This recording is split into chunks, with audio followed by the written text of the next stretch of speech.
Good morning, everybody. This time I had a chance to talk to Albert Zamora, who is the HR director of Grand Hyatt Vail. We had a super great conversation.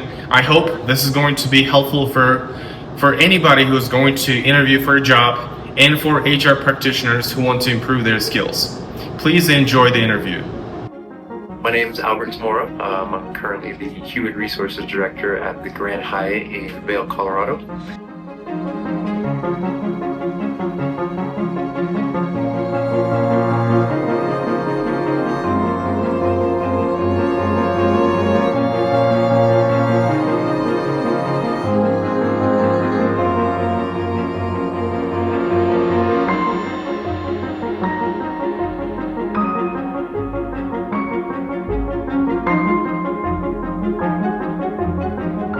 Can you share how you got started in hospitality, and were there any defining moments or decisions that shaped your career path? That's a great question. So my hospitality journey kind of started by accident. I was a recent high school graduate, going to school, trying to figure out what I wanted to do with my life, and found an internship at Walt Disney World. They were on campus recruiting down in Miami, so growing up going to Disney, I decided to give that a try for a few months to, try something different. And had some great experiences there, made some amazing connections, and it just kind of sparked something in me, a joy of service, a passion in taking care of people. And over time, through my kind of journey, going from companies like Walt Disney World to Ritz-Carlton organization, my passion changed from the guest to the colleague and to the employee. I felt like that was a longer term relationship versus a guest that you see maybe a weekend in a year or a week out of a year. So my passion kind of went to the hotel side or the colleague side, and that's where I ended up in human resources. That's awesome. Did you always know that you wanted to work in hospitality before starting your college degree? I had no idea. I had no idea what I wanted to do. I actually was going to go into the military. I was going to sign up and go to the military, and my family, my mother and my grandmother asked me to do something different for 6 months, to try something. And then if I still felt that call, then go that route. So that's where I ended up going to Disney World to do that internship. I had an experience there that really kind of shaped my my passion for service. I had a program there called Give Kids the World, which is it's kind of like a Make-A-Wish Foundation. It's kind of like where they deal with terminally ill children and families. They bring them to Disney, and they provide them with an experience. And I was about 17 years old, 18 years old, working in the Magic Kingdom, and I met this young lady who shaped my life when it comes to service. She just incredibly passionate young lady. She ended up passing away a few months after I met her, but the impact that we had on each other, it just shaped my desire to want to serve, to want to help, to want to just really be part of people's lives. And I was hooked, and I think I've been chasing that feeling ever since. And that was kind of the start for me. It became kind of like a drug in a way. Yeah. So. Let's talk about your career development. You worked in multiple leadership roles across the renowned hotels. Can you tell me about your position as a director of learning? What is that, and what did you do there? Absolutely. And how did you transition from that to HR leadership positions? Absolutely. So that was with the Ritz-Carlton organization.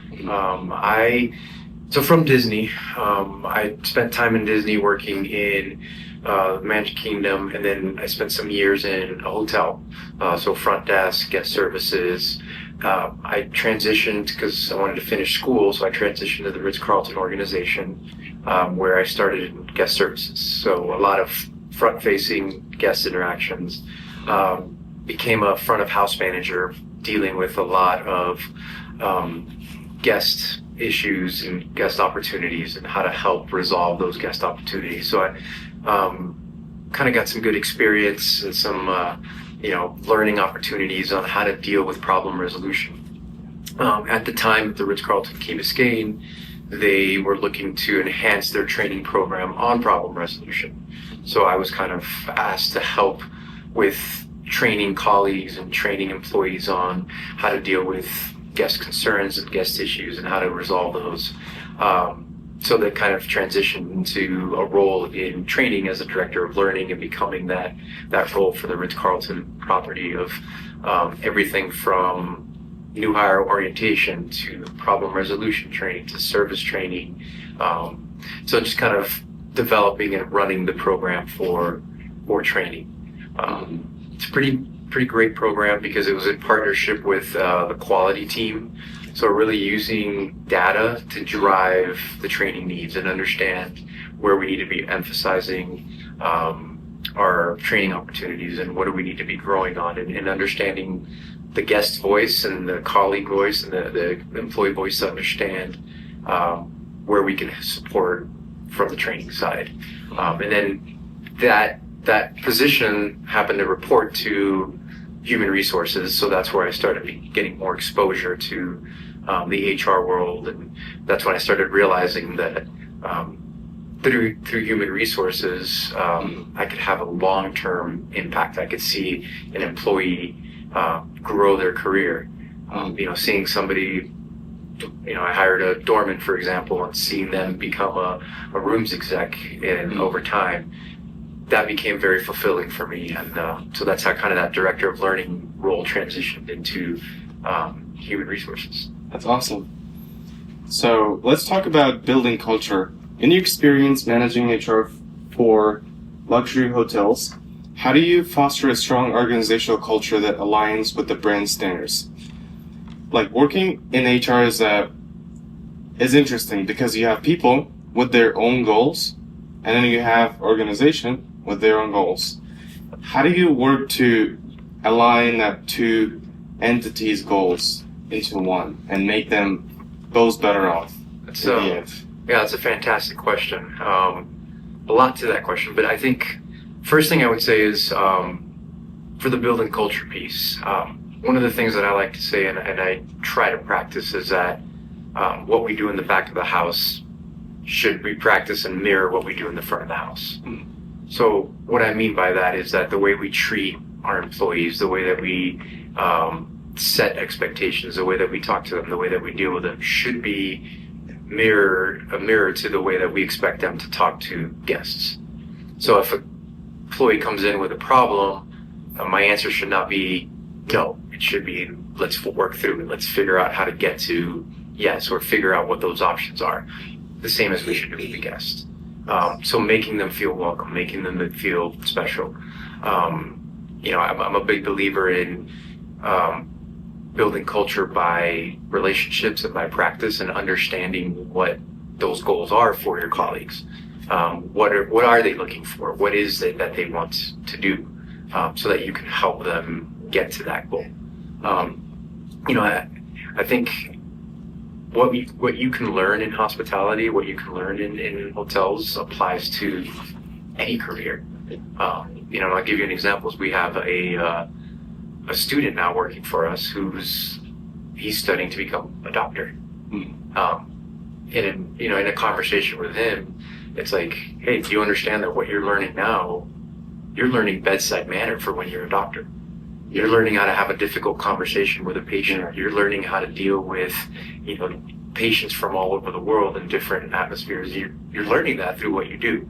So our goals are very much aligned, right? Yes. Even though you're not going to do this for the rest of your life, you can learn so much from this industry on how to treat people, how to deal with people, how to, at their highest and at their lows, right? Because you have guests that are here for vacation and are, in the best time of their lives. You also have people that are dealing with true difficulties, death, sickness, and all those things. So you can kind of run the gamut. So I think helping them understand how goals line up is important. I think that helps a lot of times in driving it and understanding that what we do is universal, right? It's Yeah. service, it's taking care of people, and that's applies to any business, to anything that you do. The better service you can provide, the better you can take care of your customer, your guest, the more successful you're going to be. Whether you're a doctor or whether you're a hotelier. Let's talk about employee engagement. As a director of human resources at Grand Hyatt Vail, what initiatives have you implemented to improve employee engagement and retention? It's a good question. I would start by saying that it's still a work in progress. I think employee engagement, I think driving culture, I think it is an ever-ending cycle. I think it's something we're always doing and we're always pushing forward. I can't say that I have launched anything that is earth-shattering or, it's not rocket surgery or anything complicated. It's basic things. It's utilizing the tools that we have, like our colleague engagement surveys, to understand what are employees thinking, what do they need, what do they want, what are they feeling. It's listening to their voice to try to understand how we can improve things, how we can drive things. It's talking about culture. What are our values as an organization? What is our purpose? What do we believe in? What are those expectations? And making sure that as a leadership member, that we're living examples of it, we're embodying it, we're showing what it is and we're practicing it, so that there's not a sense of, well, those values are just a piece of paper or writing on the wall, they don't mean anything, but showing that, no, they truly mean something and we're going to bring it to life. So nothing earth-shattering, but basic things. But I think it starts with understanding colleagues, right? At the end of the day, I might help clean one room here and there. I might help, press some laundry. I might help serve some plates and things, but I'm not the expert in that. I'm not the one doing it day in and day out. So I need to rely on those colleagues that do that. The servers, the housekeepers that do it, to understand how can they work smarter? How can they work better? What tools do they need? What equipment do they need? What do those processes look like? So allowing the colleagues to be the ones to say, this is how we get better. This is how we improve. This is what we need. And listening to that and help remove obstacles for them and help give them the tools and equipment that they need. Help them build those processes. Because that's where true innovation comes from. That's where true improvement comes from. That's where true engagement comes from, when people feel part of something, when they feel like they have a voice to make things better or to improve things. And they're a little bit more invested, they're more on board.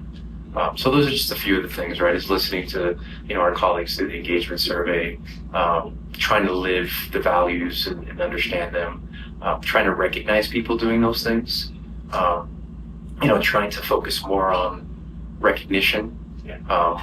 Always have to have the difficult conversations. We always, have to address concerns, but can we celebrate more than we criticize? Can we praise more than we are correcting? So trying to find people doing things right, trying to congratulate them and recognize them when they are doing those things right. Small things that I think have big impacts. And we're going to continue to drive, because it's a constant battle, right? Every time somebody leaves, every time somebody comes, culture changes. Culture can be impacted. So it's important that we're hiring the right people that fit the culture, that have the same values, and that bring that to life, and kind of continue driving. Interesting dynamic, and I know there's a lot of philosophies and thought processes and even research and data around hiring and how do you select. My personal thought process, my philosophy, is hire for the things that you can teach, hire for those soft skills. And I'll give you an example. When I was the front of house manager, my job was, at the time, I was trying to hire a doorman. So at the Ritz-Carlton, hiring a doorman position. So I have scheduling interviews, trying to learn candidates, trying to understand who the best fit is. I was always late for those interviews on purpose. Come out, introduce myself to the candidate, explain to them I have a situation with a guest that it's going to take me 10 minutes, and ask them to have a seat. Go in the back and sit, and I'd watch on the camera, what does this person do? Had one gentleman who's 16, 17, first job, he'd never had a job before, was applying for the job. And he's sitting in the lobby, and I see him, and a young lady's walking down with her luggage. He gets up, he looks around, there's nobody in the lobby, so he walks over, helps her grab her luggage, and walks her out the door. So I walk out, hire him on the spot. And what about my interview? That's it, right? I can't teach you to smile. I can't teach you to care. I can't teach you to want to take care of somebody and do that. That came from in here. That was natural. I can teach you the financials. I can teach you how to work on a computer. I can teach you a lot of those things. I can't teach some of those basic things. So for me, my philosophy is try to hire those things, right? If somebody, try to understand who they are and those soft things, those soft skills, those, do they smile? Do they care? Are they clean? Are they organized? What kind of tools do they have? Because we can teach a lot of the technical things. That can be taught. But that other piece of the puzzle you can't teach. My other kind of, hiring philosophy that I tell a lot of managers is hire somebody that's better and smarter than you, and then get out of their way. Let them do the job that you hired them for, right? Have faith in them, help them to remove obstacles, but let them do that job, because all boats rise with the tide, right? The better that colleagues do, the better that I'm going to do. So that's kind of what I look for during that hiring process. Obviously the technical experience is important, especially for certain jobs, but those things that you can't teach that are innate to somebody and that you can't fake. I try to hone in on that, especially for the hospitality industry and especially for certain jobs that it's even more important and crucial, like your guest-facing positions. With such a strong focus on people services, what advice do you give to new managers stepping into leadership roles in hospitality? Some great questions. I think first and foremost, find mentors, find people that are successful that in the areas that you want to be in, and try to learn from them. I think you can learn from everyone, good and bad, right? You can learn what to do and what not to do as well. I think it's important to find mentors, find people that you can bounce ideas off of, rely on them for information, for growth. So I would say do that. I would say be a student of your game. Learn your business, ask questions, understand, try to understand why. Really learn your business, especially in the HR world. A long time ago, HR was more, you're the cheerleader and you put up bulletin boards and today you're a business partner. You're a strategic partner and you really help drive the business and the organization and really try to drive, support the business. Through people, through processes, through products, helping that. So you've got to become more a student of your game and understand how your business runs. I like to walk the floors a lot. I like to walk the operations a lot, because I want to understand what's our par level of linen in our laundry.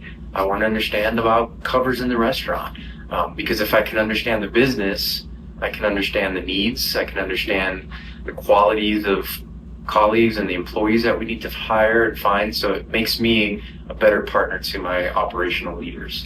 So I think learning your business from top down is another key thing I would say is understand. Don't just walk in and, well, this is what we do and here's why. Ask questions. Understand it. Try to gauge it so that you can become a better, more well-rounded leader and grow in the business. Those would probably be the two biggest, I think, pieces of advice that come to mind immediately. Next question is advice for students. For college students aspiring to work in HR or hospitality, what advice do you have for them? I would say the first thing is learn as much as you can.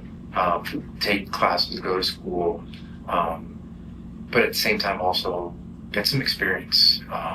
Do some internships, get involved with organizations. So if you're interested in human resources, are you becoming a member of SHRM, Society for Human Resource Management? Are you kind of expanding beyond that education, become involved in network in hotels in general?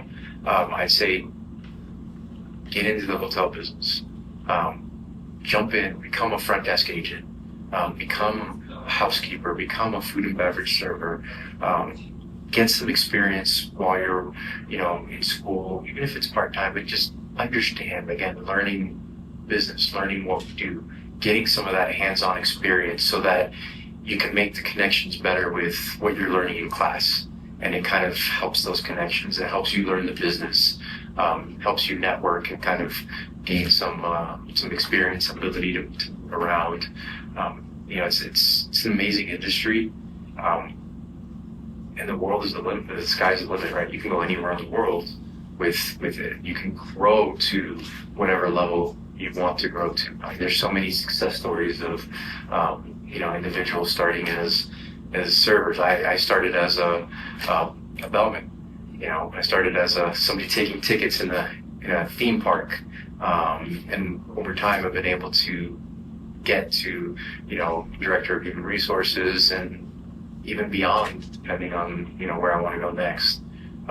So I'd say get that experience to match the education and the learning.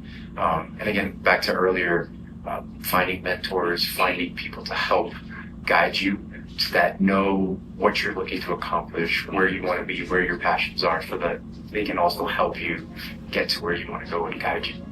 Thank you so much for a great conversation. Yeah, thank you. I enjoyed every point you gave. That was great answers. Thank you so much for your time. Thank you. I appreciate it. Thanks for asking me to do this. I feel honored and privileged. Thank you so much. All right. Okay, let's cut. And then we're going to do some background roles where you talk to